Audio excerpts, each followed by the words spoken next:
সুপ্রিয় দর্শক, আশা করি আপনারা সবাই ভালো আছেন।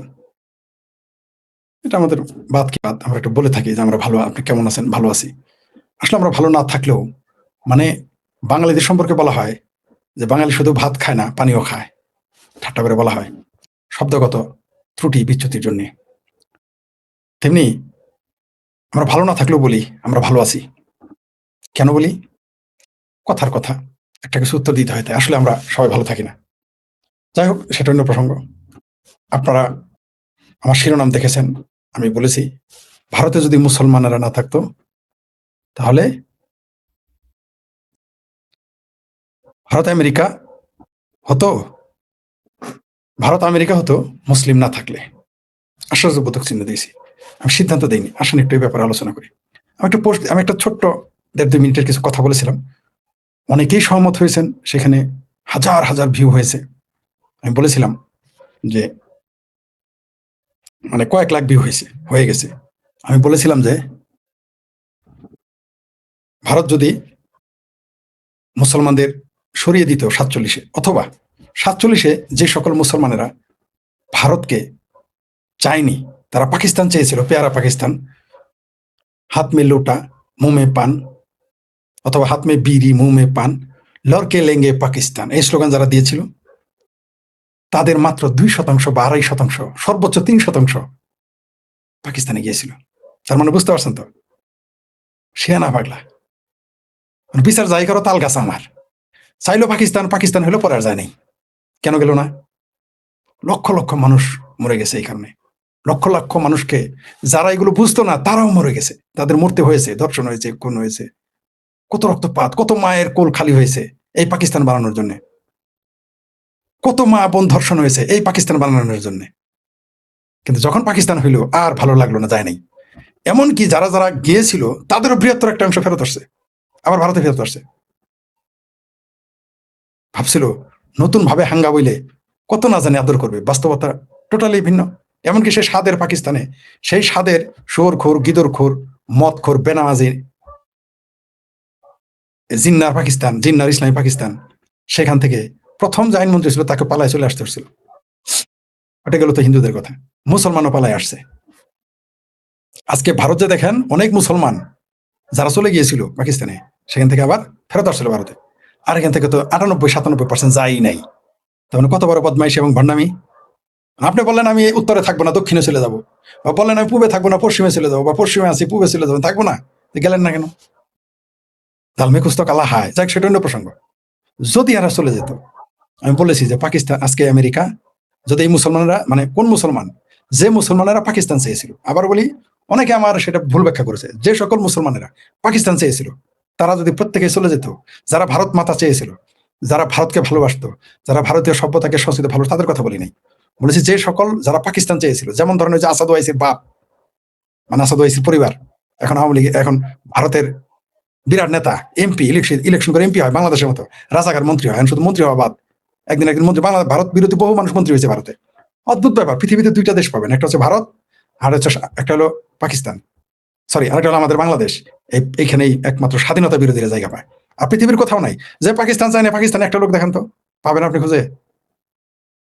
একটা লোক বের, যে চীন চায় না সে চীনে আছে, বের করে দেখান তো, পাবেন না। সব রাজাকার আলপত পাবেন ভারত আর পাকিস্তানে, সরি, ভারত আর বাংলাদেশে। পাকিস্তানেও তারা তাদের দেশ বিরোধী একটা জায়গাতে নেই, দিবেও না কোনোদিন। বরং পাকিস্তান যারা চেয়েছিল, এই যে আজকে যাদের আহমেদী মুসলমান বলেন বা কাদিয়ানি বলেন, এই পাকিস্তান প্রতিষ্ঠায় এদের শারীরিক, মানসিক, আর্থিক, বুদ্ধিবৃত্তিক সকল প্রকার সহযোগিতা করেছিল কাদিয়ানিরা পাকিস্তান বাণীতে। যাওয়ার পরে একেবারে ওকে কতলেআম করছে। কেমন লাগে? সাদের পাকিস্তানের প্রথম বলি হয়েছিল আহমদিয়ারা, একাদিয়ানিরা। তাদের শুধু অমুসলিমই ঘোষণা করে নাই, তাদেরকে পাইকারি হারে রাস্তায় ফেলে জবাই করেছিল। কমিউনিস্টের একটা কথা বলে নাই, এটা আবার কাউরে বললেন না। এটা বললেন না, এই মেসাকার নিয়ে কোন কমিউনিস্ট কথা বলে নাই ভারতের। বলবেও না আপনাকে। যাই হোক, সেটা অন্য প্রসঙ্গ। যদি আরেকটা যোগ করেছি আমি আমার ওই কথা, যে শুধু এই মুসলমানেরা না, মানে কোন মুসলমান, যে মুসলমান পাকিস্তান চায় নাই, মানে ভারত চায় নাই, যারা পাকিস্তান চেয়েছে ভারত চায় নাই, যারা ৪৭-এর চেতনায় উজ্জীবিত ছিল, জিন্নার চেতনায় উজ্জীবিত ছিল, তারা, এবং সিংকু বাম, যারা জালিয়াত বাম, এদের শুধু আপনি ভারত থেকে বের করে দেন, এখনো ভারত ৩০ বছরের মধ্যে আমেরিকার, সর্বোচ্চ ৩০ বছর আমেরিকার কাছাকাছি চলে যাবে একেবারে। ওই চায়না বলেন, সিঙ্গাপুর বলেন, ইউকে কোলাবে না, ওই জার্মান বলেন, কিচ্ছু কোলাবে না। এখনো যদি এদের আপনি বলেন তো ওরা ইনঅ্যাক্টিভ থাকো বা এরা যদি ভালো হয়ে যায় আর কি। মনে করেন একটা ঘটনা ঘটলো, মানে মগজ ভালো হয়ে গেল, 20 বছরের মধ্যে এই ভারত এখন মানে প্রতি বছরে মনে করেন যে একটা করে দেশকে পিছনে ফেলে চলে যাবে। কিন্তু ভারতে বাস করে এই মুসলমান, যে সমস্ত 47 চেতনাধারী মুসলমান, এরা হচ্ছে ভয়ঙ্কর ভারতের জন্য, শুধু ভারতের জন্য, সারা পৃথিবীর জন্য ভয়ঙ্কর। আর ভয়ঙ্কর হচ্ছে ভারতের সিংকুবাম। এই কথা আমি বলার কারণে অনেকে আমার প্রতি অসন্তুষ্ট হইলে আমার কিছু করার নেই ভাই, কারণ যা বাস্তব, যা সত্য, সত্য সত্যই। আপনি সত্যকে কিভাবে অস্বীকার করবেন? আপনি দেখেন যে সকল চিঙ্কুবাম আছে, যে সকল চিঙ্কুবাম, এদের আচরণগুলো দেখেন, আপনি চিঙ্কুবামদের আচরণগুলো দেখেন, তাদের প্রত্যেকটা কাজ ভারত বিরোধিতা করা। এদের কাছে নরেন্দ্র মোদী ফ্যাসিস্ট, কিন্তু ওই আল্ট্রা ফ্যাসিস্ট খোমেনি এদের কাছে খুব ভালো। ভারতের মুসলমানেরা বাপরে বাপ, এই যুদ্ধ শুরু না হলে কিন্তু আমরা জানতামই না যে ইরানে, মানে এরা খায় বা ভারতে থাকে, ভারতে গীত গাইলো ইরানের, এটা জানতামই না। সেই জন্য বলেছি, ভারতে শিয়া বলেন আর সুন্নি বলেন, এরা কেউ দেশপ্রেমী না, ভারতের প্রতি তাদের দেশপ্রেম না। আমি জানি আমার এই বক্তব্য অনেকে প্রতিবাদ করবেন, ভিন্ন ব্যাখ্যা করবেন, কিন্তু সত্য তো সত্যই। আজকে যদি এই হামলাটা ভারতের উপর হইতো, নরেন্দ্র মোদীর উপর হইতো, এই সবগুলো হাততালি বাজাইতো, ঈদ পালন করতো, যশনের জুলুস বানাইতো, তাদের এখন বুক ফাটে যায় 4,000 মাইল দূরে ইরানের জন্য।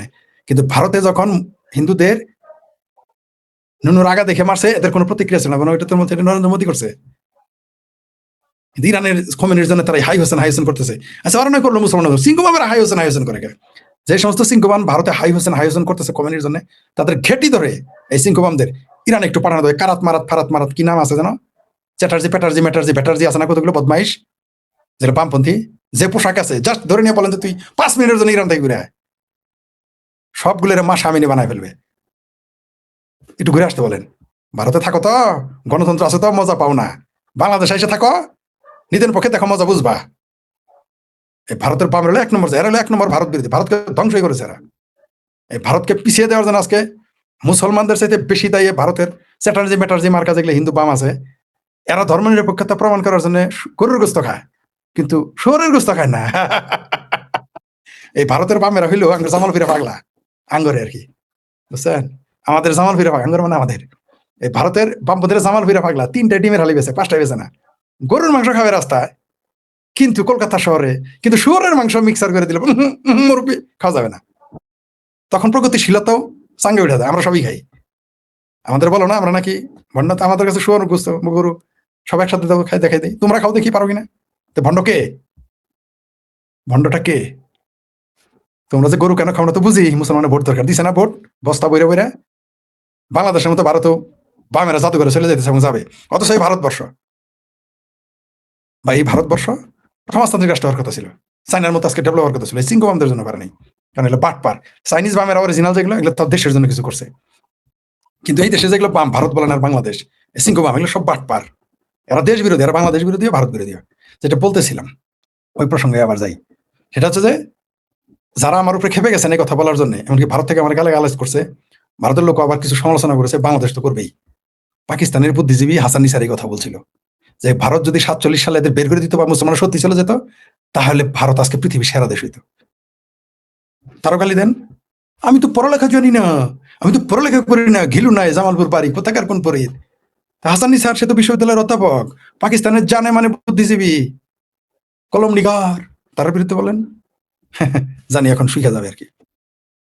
আমার শিক্ষাগত প্রশ্ন করেন, ডক্টর হুমায়ুন আজাদের 3টা ডক্টরেট, তসলিমা নাসরিনের 4টা, শিখলে মানেন না কেন? তখন তো আবার তখন যুক্তি আবার আলাদা, জ্ঞান কি আর সার্টিফিকেট আসে, তাই না? ভণ্ডামি বাদ দেন। আবারও বলতেছি, এটা অপ্রিয় হলেও সত্য।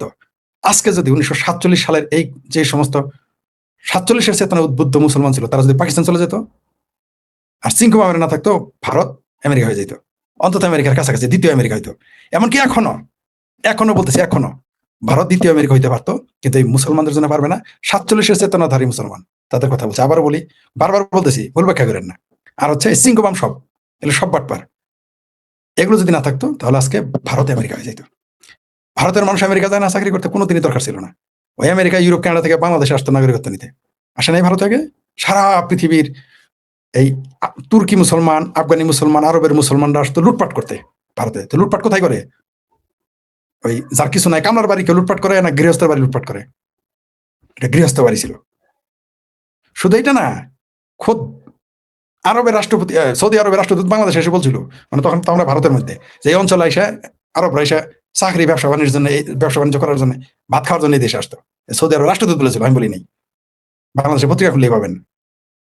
এটাই সত্য, অপ্রিয় হলেও এটাই সত্য। আজকে ভারত অনেক উপরে চলে যেত, শুধু পারতেছে না। হ্যাঁ, ভারতের কুসংস্কার ছিল, ধর্মীয় গোড়ামি ছিল, কোনো সন্দেহ নেই, কিন্তু এরপরে ভারত অনেক উপরে চলে যেত, অনেক উপরে চলে যেত। গোড়ামিও এক সময় শেষ হতো, আপনি না চাইলেও শেষ হইতো, কারণ জ্ঞান বিজ্ঞান আগে গেলে এমনি গোড়ামি শেষ হয়ে যায়। কিন্তু মুসলিম যারা সম্প্রদায় 47 চেতনা, এরা আমেরিকা গেলে এদের মগজ ঠিক হবে না, এরা ধ্বংস করবে ওই দেশটাকে, তারা আফগানিস্তান বানাবে, পাকিস্তান বানাবে। এই মুসলিমরা সারাদিন স্বপ্ন দেখে কিভাবে ভারত ভাঙবে, কবে ভারত ভাঙবে, তারা শুকরানা নামাজ আদায় করবে। আর চিঙ্কু বামের তো রেডি আছে ভারত ভাঙার জন্য, দায়িত্ব নিয়ে কথা বললাম। যত বামপন্থী দেখেন বাংলাদেশ এবং ভারতের, সবার দিন এই, আর যত মৌলবী সবার স্বপ্ন দিনে এদের দুই জায়গায়, আমি বুঝি না বামপন্থীরা তো নাস্তিক, এই মৌলবীদের সাথে চিন্তা কিভাবে মিলে যায়, এদের সারাদিন স্বপ্ন ভারত ভাঙার।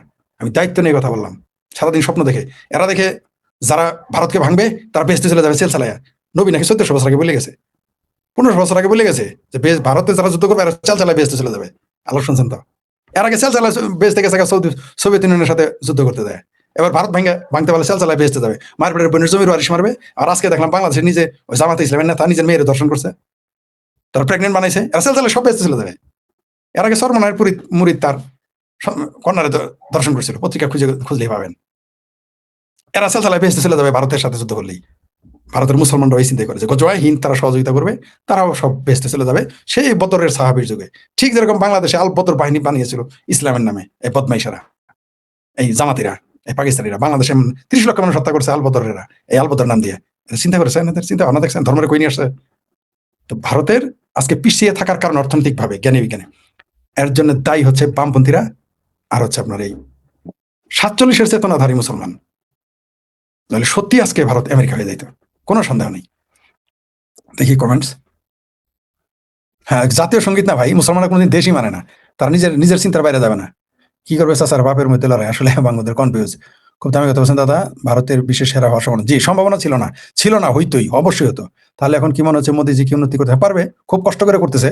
আজকে যদি মোদী রে মুসলমানরা ভোট, ভালো প্রশ্ন করছেন, এই মোদীকে যদি শুধু এবার মোদীকে 400 সিট দিত, আমি দায়িত্ব নিয়ে বললাম আজকে মুসলমানদের অনেক উন্নত হইতো।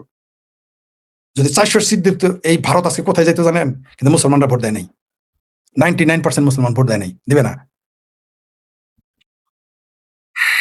শেখ ফরিদের গুরুত্বপূর্ণ বিশ্লেষণ। একেবারে নিরেট সত্য কথা, ধন্যবাদ, সঠিক বলেছেন, একদম সত্যি কথা। মুসলমানদের জন্য ভারত অশান্তি। হ্যাঁ ফরিদ ভাই, একই কথা হইলো, ভাবলাম এত গভীর সত্য ইতিহাস লুকিয়ে রাখা হবে, কিন্তু শালা ফরিদ আসলে কথাটা কইয়া দিছে। ধন্যবাদ। হ্যাঁ, চিন্ময় প্রভুর কবে মুক্তি দেবে এটা নিয়ে আলাদাই করবো, পর্ব করবো, মুক্তি দিতে হবে তাকে। লাল সালাম ফরিদ ভাই, ভালো থাকবেন, ধন্যবাদ দাদা। আপনার ভিডিওগুলো ভালো লাগে, আপনি ভালো থাকবেন নিশ্চয়ই। জি প্রিয় দর্শক, যারা আমাকে দেখতেছেন আমাকে সাবস্ক্রাইব করবেন, ঠিক আছে? সাবস্ক্রাইব করবেন, কারণ আমরা প্রথা বিরোধী মানুষ, আমি ক্রিটিক, আমি সমালোচক, তাই আমার বন্ধু কম, কারণ আমি স্রোতের বিপরীতে কথা বলি, তাই আমার সাবস্ক্রাইবার কম থাকে। আপনাদের কাছে অনুরোধ থাকবে, সাবস্ক্রাইবার আপনারা বাড়ালে আমি আরেকটু উৎসাহ বেশি পাবো।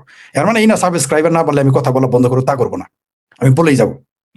কারণ আমি যা বুঝি, যা পড়ি, যা জানি, ভালো মনে করি সেটা বলবো। হতে পারে আমি ভুল, আমি অস্বীকার করতেছি না, কারণ আমি তো পৃথিবীর সবচেয়ে বড় পণ্ডিত নই, বা আমার উপরে কোন আসমানি আয়াত নাজিল হয় না যে আমি রাইট, বা আমি কোনো দেবতা হিমালয় থেকে এসে আমাকে বলেনি।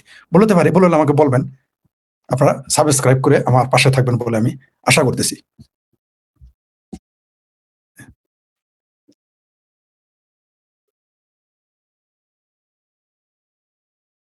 শিরোনামটা কি দিয়েছে আপনারা দেখেছেন তো, যে ভারতে যদি মুসলমান না থাকতো হয়তো আমেরিকা হতো, আসলে হচ্ছে না, কিন্তু আসলে হতো না, হলো কাছাকাছি একটা কিছু হয়ে যেত, ভারতেই ভারত থাকতো না, অনেক উপরে যেত। আরেকটা জিনিস বলি, ভারত যদি কোনোদিন ভেঙে যায় তাহলে পৃথিবী ঝুঁকির মধ্যে পড়বে, কোনো সন্দেহ নেই। শিল্প, সাহিত্য, সংস্কৃতি সবকিছু ঝুঁকিতে পড়বে, সঙ্গীত, চারুকলা সবকিছু ঝুঁকিতে পড়ে যাবে। সেটা আপনি পাকিস্তান, আফগানিস্তান এবং সর্বশেষ এই যে বাংলাল্যান্ড আমাদের বাংলাদেশ দেখলে আপনি বুঝতে পারবেন। পৃথিবীর সভ্যতার জন্য হুমকি হয়ে যাবে যদি ভারত ভেঙে যায়, এই ভারত যদি ভেঙে যায় কোনোদিন।